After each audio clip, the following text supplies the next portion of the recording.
My name is Clara Monroe, and at 29 years old, I walked into a courtroom where my ex-husband sat confident and smirking, surrounded by expensive lawyers and a family that had spent 3 years painting me as unstable, vindictive, and unfit. He thought he'd buried me with his lies, destroyed my reputation, and taken away the only family I had left.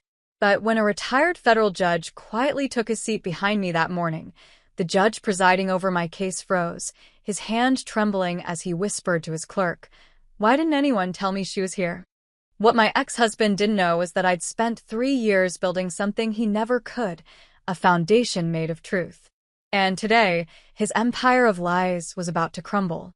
A comment where you are watching from today, and don't forget to like and subscribe for more stories about resilience, truth, and second chances. I stood outside the courthouse that morning, watching the granite steps shimmer under October sunlight that felt too bright for what was about to happen. My hands were steady at my sides, fingers curled loosely around the strap of my leather bag. I'd learned over the past 3 years that stillness could be a weapon, that silence could speak louder than any scream. That's when I saw him. Ethan Hale walked up those steps like he owned them, flanked by his lawyer, a man with silver hair and a suit that probably cost more than my monthly rent, and his mother Margaret, who wore pearls and expression of smug certainty. Ethan's laugh carried across the morning air, sharp and cruel, the same laugh I'd heard 1,000 times during our marriage when he thought he'd won something. He caught sight of me and leaned toward his lawyer, his voice just loud enough for me to hear. "Look at her. Pathetic. She actually thinks she has a chance." I didn't flinch. I'd stopped flinching 2 years ago. What Ethan didn't know, what none of them knew, was that this wasn't just about our failed marriage. This wasn't about splitting assets or settling scores. This trial was about Lila, my 15-year-old sister, the girl I'd raised since our parents died in a car accident when she was 7. The girl Ethan had tried to take from me by convincing a court that I was mentally unstable, unfit, and dangerous. He'd painted me as the villain in his carefully constructed story, the obsessive ex-wife, the unstable woman who couldn't let go. But I'd been painting my own picture, stroke by careful stroke, for 3 years. And today, the canvas would finally be revealed. Inside my mind, I could see Lila's face from this morning, hopeful and terrified in equal measure, her dark hair pulled back, her hands gripping Ava's as she promised to be brave. I'd told her to stay home, that she didn't need to see this, but she'd insisted on being nearby, waiting at a cafe 2 blocks away with my best friend. "You can't protect me from everything, Clara," she'd said, and the truth of it had broken something in my chest. I'd been trying to protect her from Ethan since the day I realized what he really was. The memories surfaced unbidden. Ethan during our marriage, all charm and calculated affection. He'd isolated me so gradually I hadn't noticed until I was completely alone. First, it was suggesting I didn't need to see my college friends so often. Then questioning why I needed my own bank account when we were building a life together. Then the subtle comments about my work, my decisions, my thoughts, always delivered with a smile that made me question whether I was being too sensitive. When our parents died and Lila came to live with us, I thought she might soften him. Instead, she became another tool for control. "She needs stability," he'd said. "Consistency. Maybe you shouldn't work so late. Maybe you're not giving her enough attention." I doubted myself constantly, wondering if he was right, if I was failing Lila the way he suggested. It took me 2 years to realize that the doubt itself was his creation. "Clara." Ava's voice pulled me back to the present. She stood beside me now, her warm brown eyes steady and reassuring. As a paralegal, she knew courtrooms the way I knew blueprints, every angle, every structural weakness. "You ready?" she asked softly. I nodded, but she saw through it immediately. "You have something they don't," she said, her voice dropping to a whisper. "Truth." "And him." My throat tightened. I knew who she meant. Edward Langston, retired federal judge, the man who'd believed me when no one else would, who'd taught me that justice wasn't about volume, but about precision. He told me he'd be here today, watching from the gallery, a silent presence that would change everything. but I didn't say his name aloud. Not yet. We walked into the courthouse together, through security, down the marble hallway that smelled like floor polish and old paper. Ethan's lawyer, Harrison Burke, stood near the courtroom doors, chest puffed out, speaking loudly to a cluster of colleagues. Judge Weston always sides with families of reputation, he said, glancing our direction with barely concealed contempt. This'll be over before lunch. I kept my gaze low, my expression neutral. Let him think I was afraid.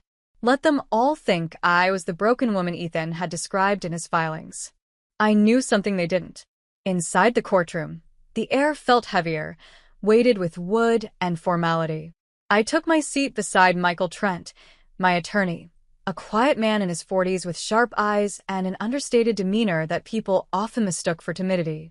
It was his greatest advantage. The bailiff called the court to order, and Judge Daniel Weston entered, a man in his 60s with steel-gray hair and a reputation for strictness tempered by fairness. Or so everyone said. I'd done my research. Weston favored stability and wealth, often ruling in favor of established families over struggling individuals. Ethan's side had counted on that. The proceedings began with Ethan's testimony. He sat in the witness box looking earnest and wounded, his voice trembling at all the right moments as he described our marriage. I tried to help her, he said, eyes glistening. After her parents died, Clara changed. She became paranoid, accusatory. She'd disappear for hours without explanation. I worried about Lila's safety, about what Clara might do during one of her episodes. Episodes. The word made my jaw clench. There had been no episodes. There had been late nights gathering evidence, meeting with Edward, building the case that would free both Lila and myself from Ethan's web. His lawyer presented doctored photographs, me looking disheveled in one, angry in another, all taken out of context and presented as proof of instability. Emails I'd written were twisted, words cherry-picked to make me seem obsessive. The gallery murmured sympathetically. Margaret dabbed at her eyes with a handkerchief, playing the concerned grandmother to perfection. I sat perfectly still, watching it all unfold. When Michael stood to cross-examine, he did something unexpected. He asked for a brief recess before presenting our case. Harrison Burke shot to his feet. Objection, Your Honor. The defense is stalling. But Judge Weston, perhaps sensing the unusual nature of Michael's request, allowed it. During the recess, Margaret leaned toward Harrison, her voice dripping with disdain. What's she waiting for? A miracle? I turned slightly, just enough to meet her eyes. The words came out calm, quiet, certain. No. I'm waiting for him to arrive. The confusion on her face was almost worth 3 years of suffering. Almost. The black sedan pulled up outside the courthouse at exactly 10:43 a.m.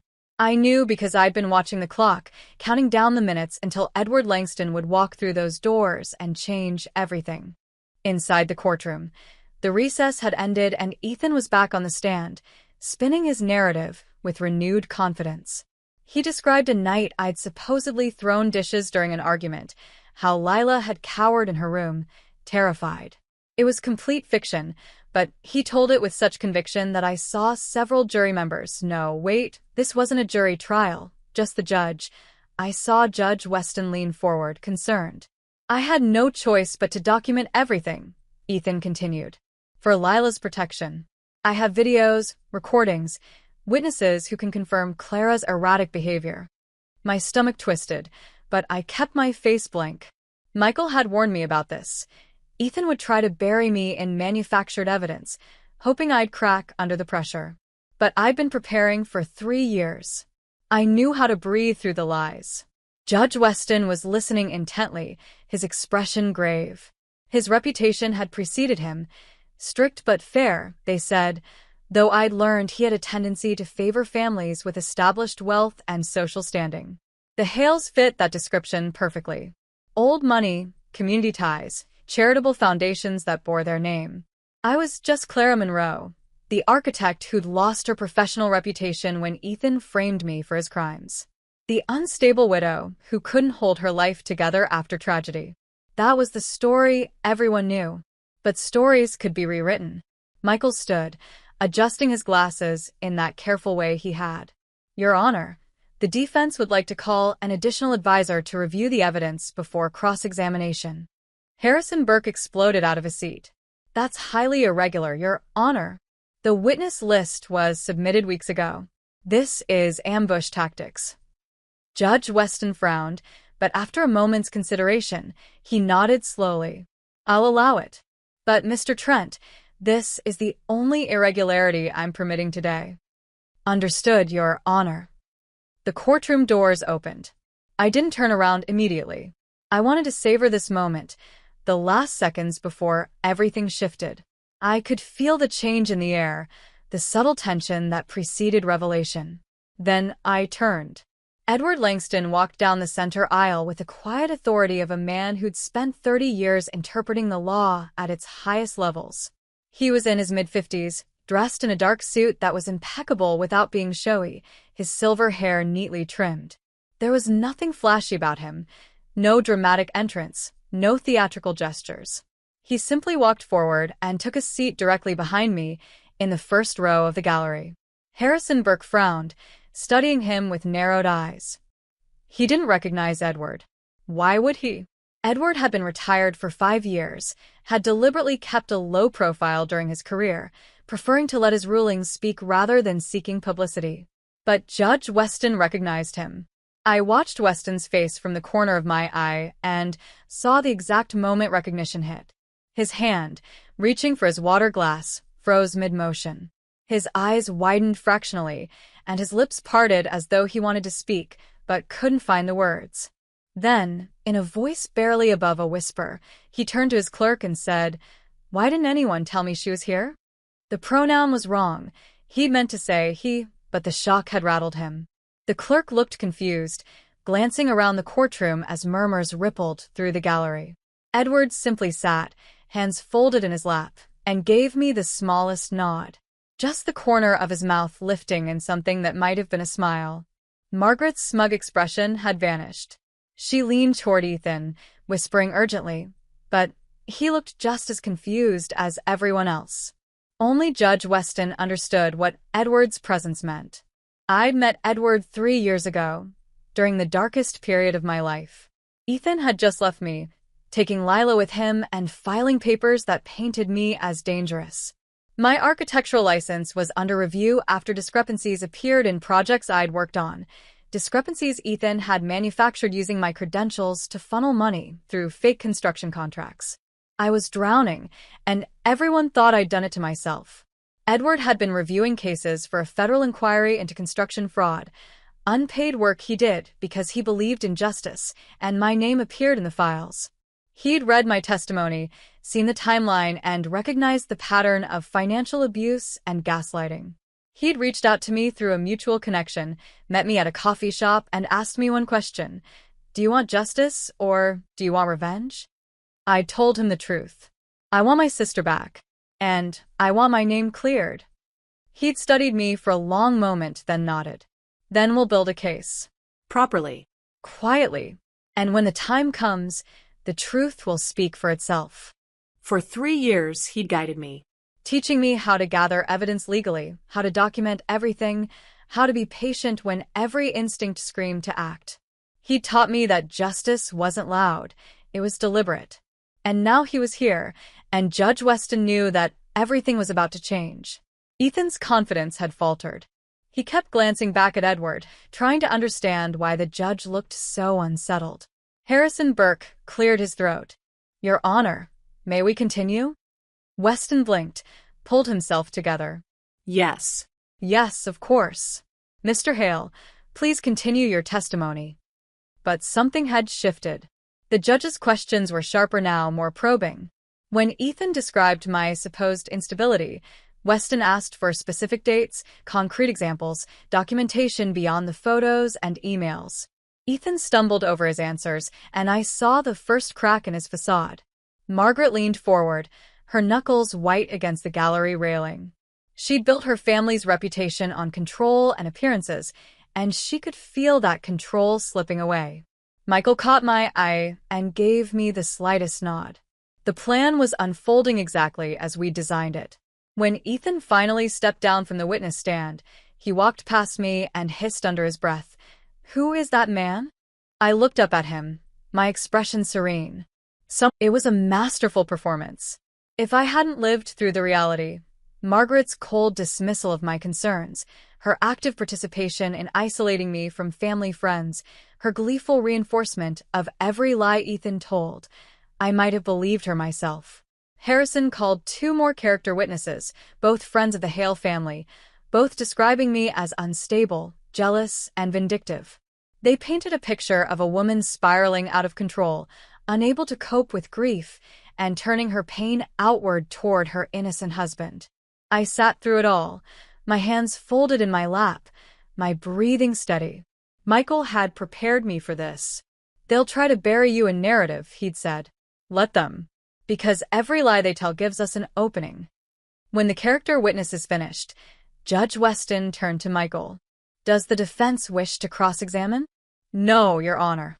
But we would like to call Clara Monroe to make a statement." Harrison leaped up. "Objection. Ms. Monroe is the plaintiff. She can't simply make unstructured statements." "I'll allow it," Weston interrupted, his eyes flicking briefly to Edward. "But keep it brief, Mr. Trent." I stood and walked to the witness box, my legs steady despite the pounding of my heart. I'd rehearsed this moment 100 times, but now that it was here, the weight of 3 years pressed down on me. I looked at Judge Weston, then at Ethan, then back to the judge. "Your Honor, I'm not here to defend my character against accusations. My character will become clear through evidence.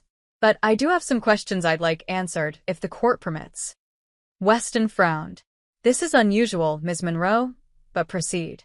I turned to Ethan, who sat beside his lawyer, his expression guarded. "Ethan, do you remember our trip to Montreal?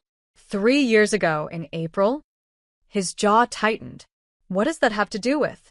"Just answer the question," I said calmly. Yes. "We attended a charity gala. The Hale Foundation's annual fundraiser. You told me we'd raised over $200,000 that night for children's hospitals." "That's correct." I nodded slowly. "And do you remember the donation that disappeared? The one from the Westbrook Group, $50,000, that was supposed to be deposited but never appeared in the foundation's accounts." Ethan's face went pale. Harrison Burke shot to his feet. "Objection. This is completely outside the scope of." "It's directly relevant, Your Honor," Michael interjected smoothly, standing. "If you'll allow us to present documentation." Michael approached the bench with a folder, handing copies to both the judge and Harrison.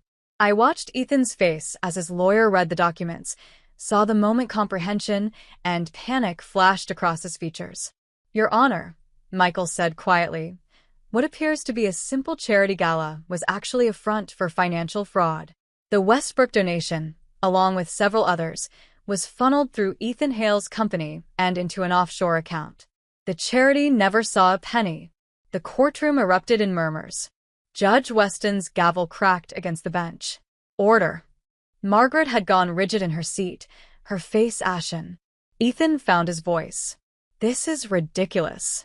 Those documents they're falsified. She's making this up." But I could see he was rattled. The careful facade he'd maintained all morning was cracking. Michael continued, his voice steady. "We have bank records, email correspondence, and testimony from the Westbrook Group's CFO confirming that their donation was rerouted. We also have similar documentation for 3 other charitable events over the past 5 years."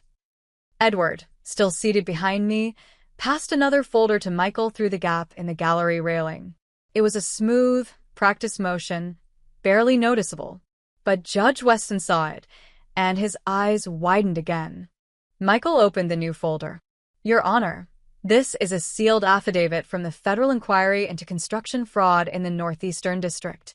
It names Ethan Hale as a person of interest in an ongoing investigation." The courtroom exploded. Harrison was shouting objections, Margaret was on her feet, and Ethan had gone completely white. Judge Weston's gavel came down repeatedly. "Order. I will have order in this courtroom." When the chaos subsided, Weston looked at the affidavit, his hands visibly trembling. He glanced at Edward, then back at the document, and I saw the moment he realized the full scope of what was happening. This wasn't just a custody case. It was a fraud case, a corruption case, a web of lies that stretched back years. And he was now presiding over its unraveling. "We'll adjourn early for the day," Weston announced, his voice strained. "I need time to review these documents and determine how to proceed. Court will reconvene tomorrow at 9 a.m. As the gavel fell, Ethan pushed past his lawyer and cornered me in the aisle. His face was twisted with rage and fear. Who told you about this?" he hissed. I looked up at him, this man who'd tried to destroy me, and felt nothing but cold certainty. "You should have treated honesty like an asset, Ethan. Instead, you invested everything in lies. And now the market's crashed." He stared at me, speechless, then turned and stormed out. Margaret followed, her pearls clicking together as she moved, muttering, "This isn't over. This isn't over." But her voice lacked conviction. I gathered my things slowly, aware of the stares from the gallery, the whispered conversations. Edward stood and placed a hand briefly on my shoulder, just a moment of contact, a gesture of support, before walking out ahead of me. Outside the courtroom, Ava was waiting, her eyes wide. "Clara, what just happened in there?" I managed a tired smile. "The truth. Just a piece of it." But enough to make them afraid. "And tomorrow?" I looked back at the courthouse doors, thinking of Lila waiting at the cafe, thinking of 3 years of careful preparation, thinking of all the nights I'd wanted to give up but hadn't. Tomorrow, we finish what we started. That night, I couldn't sleep. I lay in bed staring at the ceiling of my small apartment, the same apartment I'd moved into after Ethan left, and let myself remember. 3 years ago, I'd been someone different. Clara Hale, married to a man I thought I knew, working at Brennan and Associates as a junior architect on a federal project, a new community center that would serve 3 underserved neighborhoods. I'd been proud of that work, proud of the difference it would make. I hadn't known that Ethan was using my credentials. The memory surfaced with painful clarity. I'd been reviewing invoices one evening, routine oversight, when I noticed discrepancies. Materials ordered but never delivered. Contractors paid for work that didn't exist. The amounts were small at first, easy to dismiss as clerical errors. But they added up, and they all traced back to my signature. When I confronted Ethan, he'd looked at me with such sincere confusion that I doubted myself immediately. "Clara, sweetheart, you've been under so much stress. Are you sure you're reading those correctly? Maybe you should take a break from the project, let someone else handle the details for a while." But I couldn't let it go. I dug deeper, stayed late at the office, followed the paper trail. And that's when I found it: false construction contracts, shell companies, money moving through channels designed to look legitimate, but existing only to funnel federal funds into private accounts. Ethan's accounts. When I tried to report it, he'd been ready. Somehow, he'd anticipated my discovery. Within days, the discrepancies were attributed to me. My credentials, my signatures, my supposed incompetence, or worse, my deliberate fraud. "No one will believe you," Ethan had said, his voice calm and cold in our kitchen. It was the first time I'd seen the mask drop completely. "I've been building this for 2 years, Clara. Every piece of evidence points to you. If you try to expose me, you'll only destroy yourself. And Lila." His smile had been cruel. "Lila will be fine. With me. Where she'll be safe from her unstable, criminal sister." That was the moment I realized I was trapped. If I reported the fraud, I'd lose my career and potentially my freedom. If I stayed silent, Ethan would continue stealing, and I'd be complicit. So I'd done the only thing I could. I started gathering evidence of my own. Quietly. Carefully. And then Edward Langston had found me. I rolled over in bed, looking at the photograph on my nightstand, Lila and me at her 8th grade graduation, both of us smiling. I'd raised her since she was 7, through grief and adjustment and adolescence. She was my sister, but in every way that mattered, she was my daughter. I couldn't let Ethan take her. My phone buzzed. A text from Edward. "Rest. Tomorrow requires clarity, not exhaustion." I smiled despite myself. He'd become more than a mentor over these 3 years. He'd become the father figure I'd lost, the steady presence that reminded me I wasn't alone. The next morning, I arrived at the courthouse to find reporters lingering in the hallway. News had leaked somehow, probably from the courtroom observers, that the Hale custody case involved federal fraud allegations. Cameras flashed as I walked past, but I kept my expression neutral, my pace steady. Edward was waiting inside, and this time, he spoke to me directly before we entered the courtroom. "They'll try to corner you emotionally today," he said, his voice low. "Burke will paint you as vindictive, as a woman scorned seeking revenge through false accusations. Don't let them." "I won't. And Clara?" He met my eyes. "What you're doing here, it's not just about winning. It's about reclaiming yourself. Remember that." I nodded, unable to speak past the tightness in my throat. Inside, the atmosphere was electric with tension. Ethan looked haggard, like he hadn't slept. Margaret sat beside him, her usual composure cracked, her eyes darting around the room with something close to fear. Harrison Burke, however, looked energized. He'd spent the night strategizing, and I could see it in the set of his jaw, the way he organized his papers with renewed purpose. He thought he'd found an angle. When court convened, he wasted no time. "Your Honor, the defense moves to have Edward Langston's testimony, or rather, his presence and any documents he's provided, disqualified on grounds of personal bias." Michael stood immediately. "Mr. Langston hasn't testified, Your Honor. He's simply observing." "His mere presence is prejudicial," Harrison argued. "He has a clear personal relationship with Ms. Monroe, has been advising her for years according to her own admission yesterday, and his former position as a federal judge creates an implicit bias in favor of her claims." Judge Weston rubbed his temples. I could see the conflict playing across his face, professional respect for Edward warring with the procedural concerns Burke was raising. "Mr. Langston," Weston said finally, "would you approach the bench?" Edward stood and walked forward with that same quiet authority. The two men spoke in low tones for several minutes, and I watched Weston's expression shift from skepticism to something else, shame, perhaps, or recognition. When Edward returned to his seat, Weston announced, "Mr. Langston's presence will be allowed. He has not testified and has provided documents through proper legal channels via Ms. Monroe's attorney. The objection is overruled." Harrison looked furious, but sat down. What I didn't know, what I wouldn't learn until later, was what Edward had said to Judge Weston in that moment. He'd asked Weston a simple question: "Would you have treated her fairly if you'd known from the start who she was?" And Weston, to his credit, had recognized the uncomfortable truth in that question. The day proceeded with testimony from forensic accountants who'd reviewed the Hale Foundation's records. The evidence was damning: years of financial irregularities, donations that vanished, money laundered through legitimate charitable work. Ethan tried to claim ignorance, but the email trail told a different story. Messages in his own words directing transfers, discussing strategies to make the numbers work, coordinating with others involved in the scheme.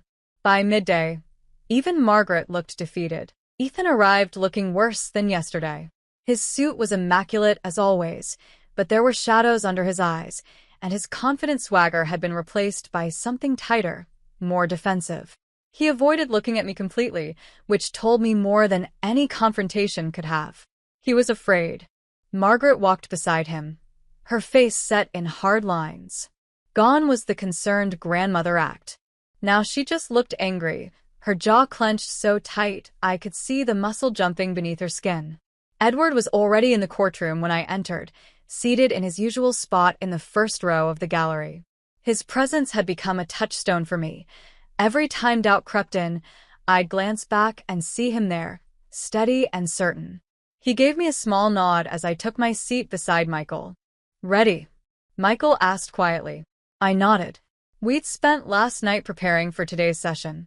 Michael had explained that we were reaching the critical point, where evidence would either coalesce into undeniable truth or fragment into reasonable doubt.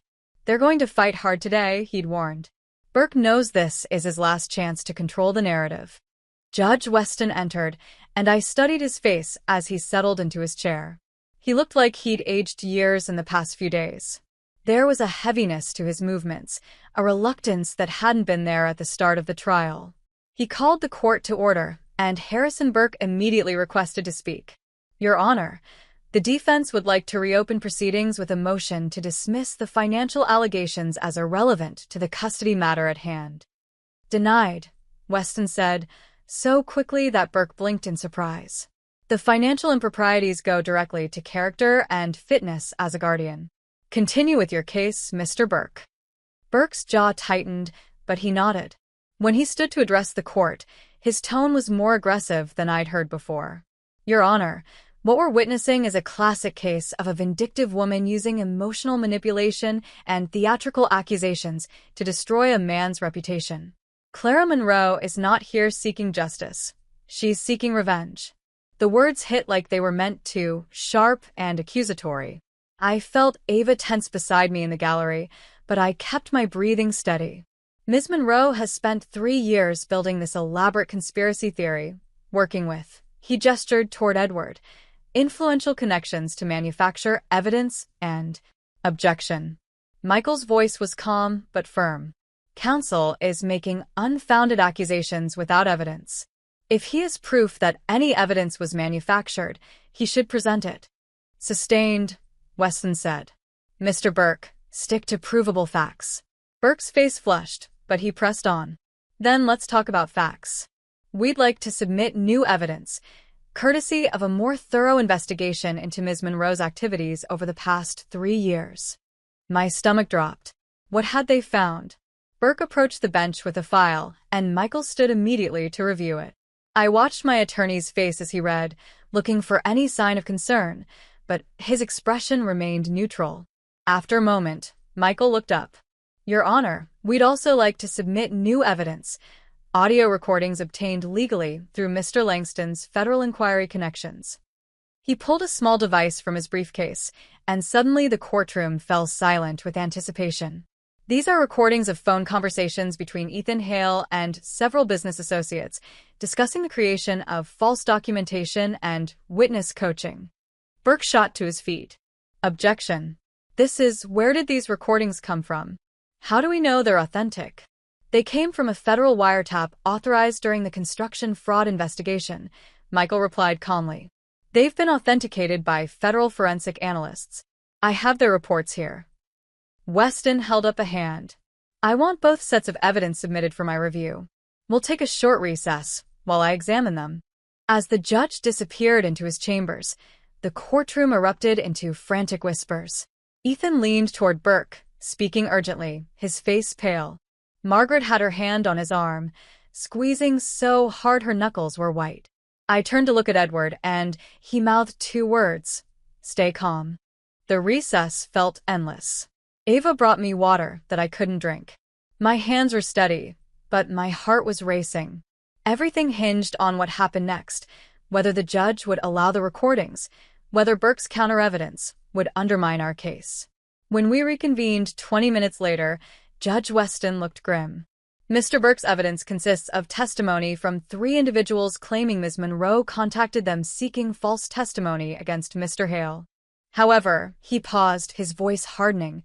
2 of those individuals have financial ties to Hale Construction, and the 3rd is currently under investigation for perjury in an unrelated case. I'm excluding this evidence as unreliable. Burke's face went red. Your Honor. However, Weston continued, Mr. Trent's audio evidence has been authenticated. I'm allowing it to be presented.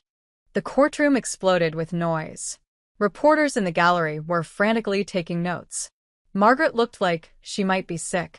Michael played the first recording. Ethan's voice filled the courtroom, tinny but unmistakable. Just stick to what we discussed. Clara was erratic, unstable. You witnessed arguments. Keep it vague enough that she can't disprove specifics. Another voice, male, uncertain. I don't know, Ethan. If this comes out, it won't. Trust me. I've covered every angle. The second recording was worse. Ethan discussing how to massage the financial records to hide the charitable fraud, mentioning me specifically. The best part is, even if Clara figures it out, she's already been discredited. No one will believe her. I watched Ethan as the recordings played. His face had gone from pale to ashen, and his hands were shaking. He looked like a man watching his entire world collapse. Because it was. When the recordings ended, the silence in the courtroom was deafening. Then Judge Weston spoke, his voice tight, with barely controlled anger. "Mr. Hale, would you care to explain these recordings?" Ethan stood slowly, and I saw him struggling to find his footing, to locate the charm and confidence that had always been his shield. "Your Honor, those conversations, they're taken out of context. I was speaking hypothetically, discussing worst-case scenarios with—" "You were coaching witnesses to lie," Weston interrupted coldly. "You were conspiring to commit perjury in my courtroom." No. "Sit down, Mr. Hale." Ethan sat, and for the first time since I'd known him, he looked truly defeated. Burke tried to salvage something. "Your Honor, while these recordings are concerning, they don't change the fundamental question of custody and—" "They change everything, Mr. Burke," Weston said. "They speak directly to your client's character, his honesty, and his fitness as a guardian." I felt something loosen in my chest, something that had been wound tight for 3 years. This was happening. The truth was finally breaking through. During the lunch recess, Ethan cornered me in the hallway outside the restrooms. His face was twisted with desperation and rage. "You think you've won?" he hissed. "You think this is over?" I met his eyes steadily. "I think you built your lies like glass walls, Ethan. And they're cracking. Everything I did for us. The money, the opportunities. I was building a future. You were building a prison," I said quietly. "And the only person you've trapped is yourself." He stared at me, and I saw the moment something broke in him, the last vestige of his self-delusion shattering. Then he turned and walked away, shoulders hunched, looking smaller than I'd ever seen him. When the afternoon session began, the atmosphere had shifted completely. Even Burke seemed to have lost his fighting spirit, going through motions more than mounting a defense. Michael presented testimony from Colin Vance, Ethan's former business partner, who detailed the fraud scheme in devastating clarity. The charitable foundations, the construction contracts, the offshore accounts, all of it laid bare. Margaret sat frozen in the gallery, tears streaming silently down her face. The family reputation she'd guarded so fiercely was being destroyed in real time. As the day drew to a close, Judge Weston announced, "We'll reconvene tomorrow for final arguments and my decision. Until then, court is adjourned." Outside, the October evening air felt crisp and clean. I stood on the courthouse steps, watching the sunset paint the sky in shades of orange and gold. Ava came to stand beside me. "You okay?" I nodded slowly. "I keep waiting to feel vindicated, but mostly I just feel tired." "That's because you're not doing this for revenge," she said. "You're doing it for Lila. And for yourself." Edward approached from behind, his voice gentle. "Whatever happens tomorrow, Clara, you've already accomplished something remarkable. You refuse to let him erase you." I turned to look at him, this man who'd given me the tools to rebuild myself. "Thank you. For everything." He smiled, the lines around his eyes crinkling. "I didn't do anything except believe what was already true, that you were stronger than your circumstances." As I walked to my car, my phone buzzed. A text from Lila. "Is it over yet?" I typed back, "Almost, sweetheart." Almost. That night, I barely slept again. But this time, it wasn't from fear. It was from the strange, unfamiliar feeling of hope, fragile as glass, but growing stronger with every breath. Judge Daniel Weston sat alone in his chambers long after everyone else had left the courthouse. The building was silent except for the distant hum of cleaning equipment and the occasional echo of footsteps in the hallway. I wouldn't learn about this until later, but Edward told me what happened that night. How Weston had pulled out old case files, going back through years of decisions, looking for the one case that had haunted him since Clara Monroe had walked into his courtroom. He found it buried in a stack from 3 years ago, a preliminary complaint filed by Clara Brennan, her married name then, regarding financial discrepancies at Brennan and Associates. The report was thorough, detailed, clearly written by someone who understood architecture and construction finance. Weston had dismissed it with barely a glance. Insufficient evidence to warrant federal review, his notes read. He'd passed it back to the state level, where it had disappeared into bureaucratic limbo. If he'd read it properly, if he'd paid attention to the patterns Clara had identified, the entire fraud scheme might have been stopped years ago. Lila might never have been taken from her sister. Clara's reputation might never have been destroyed. And Weston would have to live with that knowledge. The next morning, I arrived at the courthouse to find the media presence had tripled. News vans lined the street, reporters doing stand-ups on the steps, cameras everywhere. The Hale family scandal had become a full-blown spectacle. I kept my head down, ignored the shouted questions, and made my way inside. Edward was waiting in our usual spot, and when I sat down beside Michael, I felt the weight of the final day settle over me. This was it. Today would determine everything. Ethan looked hollow when he entered, like someone had scooped out everything inside him and left only a shell. Margaret wasn't with him. I learned later that she'd suffered a breakdown the previous evening and was under sedation at home. Judge Weston entered, and I studied his face carefully. There was something different about him today, a set to his jaw, a clarity in his eyes that hadn't been there before. "Before we begin final arguments," he said, his voice formal, "I need to address something. Mr. Langston, would you approach the bench?" Edward stood and walked forward. The two men spoke in low tones for several minutes, and I saw Weston's expression shift through several emotions: shame, resignation, determination. When Edward returned to his seat, Weston turned to address the court. "I want to state for the record that I have a personal connection to this case that I was not initially aware of. 3 years ago, I reviewed a preliminary complaint filed by Ms. Monroe, then Ms. Brennan, regarding financial irregularities. I dismissed that complaint without proper investigation." The courtroom erupted in murmurs. Burke looked stunned. "I have consulted with Mr. Langston and with the State Ethics Board," Weston continued, "and while there is no legal requirement for me to recuse myself, I want to acknowledge this conflict openly. My failure 3 years ago does not excuse itself, but I am committed to ensuring that justice is served in this courtroom today." I felt tears prick my eyes. This public admission, this acknowledgement of his mistake, was something I'd never expected. Burke stood shakily. "Your Honor, if you have a conflict—" "I'm not recusing myself, Mr. Burke," Weston said firmly. "I'm ensuring transparency." "Now, shall we proceed with closing arguments?" Burke's closing was weak, grasping at straws. He tried to paint Ethan as a flawed but caring man who'd made mistakes, who deserved a chance at redemption, who loved his family. But the words rang hollow in light of everything that had been revealed. When Michael stood for our closing, he was eloquent and precise. "Your Honor, this case began as a custody battle. But what it has revealed is a systematic campaign of fraud, manipulation, and abuse. Ethan Hale didn't just steal money. He stole Clara Monroe's reputation, her career, and very nearly her sister. He tried to erase her." Michael turned to look at me, and I felt the weight of his next words before he spoke them. But Clara refused to be erased.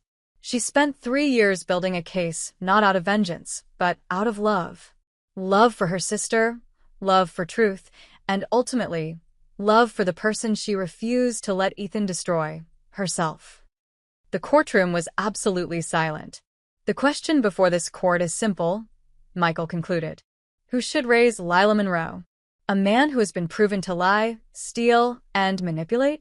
Or the woman who raised her with integrity even while her own world was falling apart?"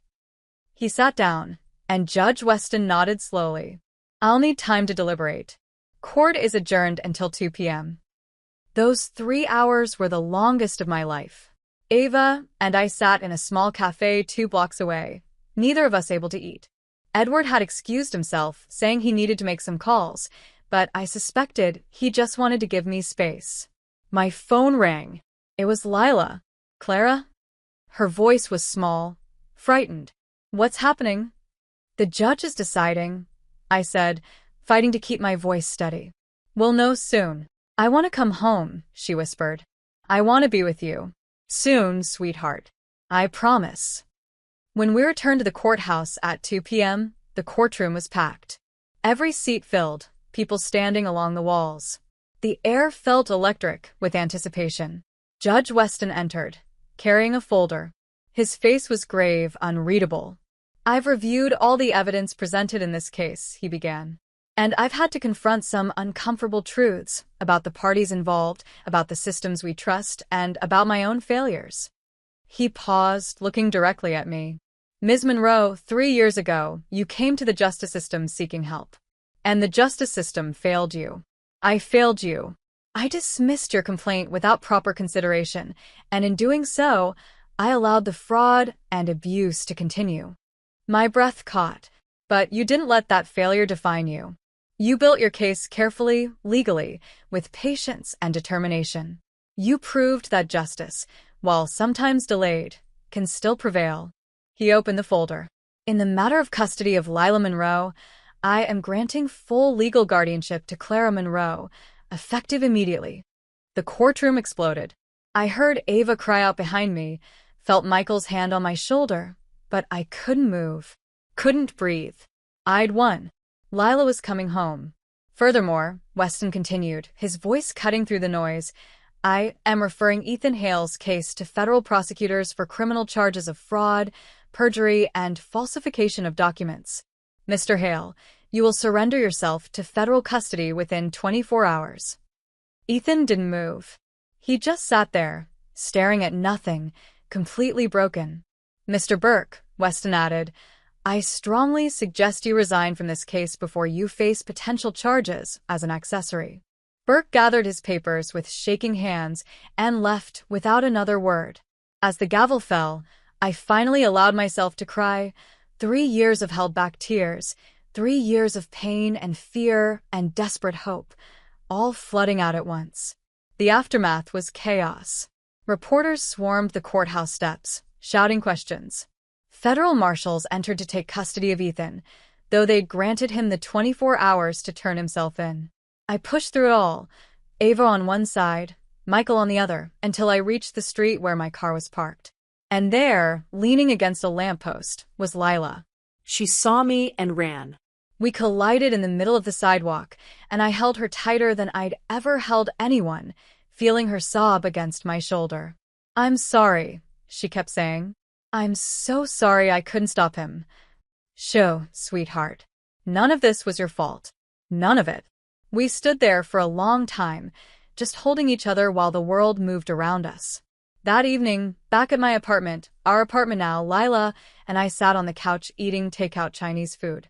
Everything felt surreal, like I might wake up and find it had all been a dream. What happens to Ethan? Lila asked quietly. I considered how to answer. She was 15, old enough for truth. He'll go to trial for the fraud. He'll probably go to prison. She nodded slowly. Good. I know that sounds terrible, but good. It doesn't sound terrible. It sounds honest. We ate in comfortable silence for a while, then Lila spoke again. I knew you'd come for me. Even when he said you were crazy, that you'd given up, I knew you wouldn't. I could never give up on you, Lila. Never. Over the next few days, the full extent of the Hale family's fall became clear. Federal investigators raided Hale Construction's offices and the Hale Foundation headquarters. Bank accounts were frozen. Business partners were being questioned. Margaret Hale, still under sedation, was reportedly being investigated for her role in the fraud scheme. Several of their society friends were implicated as well, people who'd participated in the fake charitable galas, who'd helped launder money, who'd looked the other way for years. The family name that Margaret had guarded so fiercely was now synonymous with corruption and fraud. I felt no satisfaction in their downfall. Just a quiet, tired relief that it was over. A week after the verdict, Edward invited me to lunch at a small Italian restaurant downtown. We sat in a corner booth, and he ordered wine even though it was barely noon. You're celebrating, I observed. We're celebrating, he corrected. You did something remarkable, Clara. I had help. I couldn't have done any of it without you. He shook his head. I gave you tools. You did the work. All those late nights gathering evidence, maintaining your composure under impossible pressure, never letting anger or revenge cloud your judgment. That was all you. Why did you help me? Asked suddenly. Really? You'd been retired for years. You could have ignored my case like everyone else did. Edward was quiet for a moment, swirling his wine. 20 years ago, my daughter was in an abusive marriage. She tried to leave, tried to get help, but her husband was wealthy, connected. Every door she turned to closed in her face. By the time anyone believed her, it was too late. My breath caught. I'm so sorry. She survived, he said quietly. But it changed her, broke something in her that never fully healed. When I read your case file, I saw the same pattern, a woman telling the truth, a system failing to listen. And I thought maybe I could help this time. Maybe I could prevent what happened to my daughter from happening to you. You did, I whispered. You saved me. No, he said firmly. You saved yourself. I just reminded you that you could. We sat in comfortable silence, and I realized that justice wasn't just about courtrooms and verdicts. It was about people believing you when you told the truth. It was about having someone in your corner when the whole world seemed against you. It was about refusing to be erased. 3 months later, I stood in a different courtroom, this time as a witness in Ethan's criminal trial. The federal prosecutors had built an airtight case using the evidence we'd gathered plus additional findings from their investigation. Ethan had aged dramatically. His hair had gone gray at the temples, and he'd lost weight. He looked nothing like the confident man who'd walked up the courthouse steps that October morning. When I took the stand, he finally looked at me, and I saw something in his eyes I'd never seen before, genuine remorse. Ms. Monroe, the prosecutor said, can you describe what happened when you first discovered the fraud? I told the truth. All of it. The discovery, the gaslighting, the threats, the years of carefully building my case while pretending to be broken. When the defense attorney cross-examined me, he tried to paint me as vindictive. But I just answered honestly, without emotion, and eventually he gave up. Ethan was convicted on 14 counts of fraud, perjury, and racketeering. He was sentenced to 12 years in federal prison. Margaret Hale accepted a plea deal, 3 years probation and community service in exchange for testimony against her son's business partners. She'd lost everything, her social standing, her wealth, her family's reputation. I heard she moved to Florida to live with a cousin, too ashamed to show her face in our city anymore. As for me, life slowly returned to something resembling normal. My architectural license was reinstated after an ethics board review cleared me of all wrongdoing. I started taking freelance projects, slowly rebuilding my career. Lila thrived. She made new friends, joined the drama club at school, started talking about college. Watching her heal was the greatest reward of everything I'd been through. One afternoon in January, 6 months after the verdict, I received an unexpected visitor at my office. Judge Daniel Weston stood in my doorway, looking uncertain. Ms. Monroe, I hope I'm not intruding. Not at all, Your Honor. Please come in. He sat across from my desk, and I could see the weight he still carried. I wanted to apologize properly, he said. In private, without the courtroom theatrics. What I did 3 years ago, dismissing your complaint, it was careless and arrogant. I thought I knew better, without even reading your evidence properly. And you paid the price for my laziness. You've already apologized, I said gently. Words in a courtroom aren't enough. He pulled an envelope from his jacket. I've written a letter to the State Ethics Board recommending mandatory review procedures for all preliminary complaints. I've also endowed a legal fund in your name to help other people in situations like yours who need legal help but can't afford it. Tears sprang to my eyes. Judge Weston. Daniel, he said. Please. Daniel. You don't have to. Yes, I do. Because that morning, when I saw Edward sitting behind you in my courtroom, I realized something. I'd been so focused on reputation and protocol that I'd forgotten what justice actually means. Edward reminded me. You reminded me. What did he say to you? I asked. That first morning, when you whispered, why didn't anyone tell me she was here? Daniel smiled sadly. When I saw Edward, I knew immediately that something important was happening. I'd dismissed a case connected to his federal inquiry years ago, your case, though I didn't realize it at the time. And I knew if Edward was there, it meant I'd made a terrible mistake. That's when I whispered to my clerk, confused about why no one had warned me. Of course, no one could have warned me because I'd failed to make the connection myself. He stood to leave, then paused at the door. You know what Edward told me during that first recess? He asked me one question. Would you have treated her fairly if you'd known from the start who she was? And the honest answer terrified me. I didn't know. I'd built my reputation on being fair, but I'd become lazy, complacent. You reminded me what's at stake every time I put on that robe. After he left, I sat at my desk for a long time, thinking about justice and redemption and second chances. That evening, I picked Lila up from drama rehearsal, and we drove home through the city lights.